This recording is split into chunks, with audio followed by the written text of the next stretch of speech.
की एकदा असुरराज रावणाने हिमालयात जाऊन शिवजींना प्रसन्न करण्यासाठी कठोर तपस्या केली आणि आपल्या डोक्यांचे एक एक करून छेदन करून ते शिवलिंगावर अर्पण करू लागला।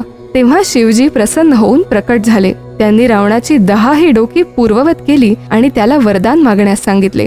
रावणाने लंकेत नेऊन हे शिवलिंग स्थापन करण्याची परवानगी मागितली। शिवाजींनी संमती दिली, पण त्याच्यासोबत एक चेतावणी दिली की जर त्याने ते शिवलिंग वाटेत पृथ्वीवर ठेवले तर ते तिथेच स्थिर होईल। रावण शिवलिंग घेऊन निघाला, पण मार्गात एक चिताभूमी आल्यावर त्याला लघुशंकेची आवश्यकता भासली।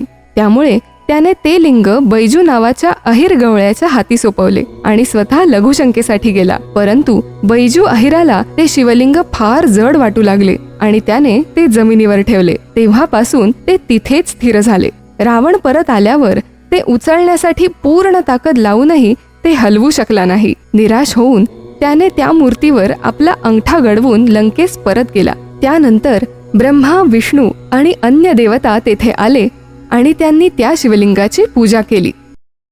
ऐका हो ऐका मराठी पॉडकास्टच्या पुढील अपडेट्ससाठी आमच्या चॅनलला सबस्क्राईब करा व बेल आयकॉन प्रेस करायला विसरू नका। धन्यवाद।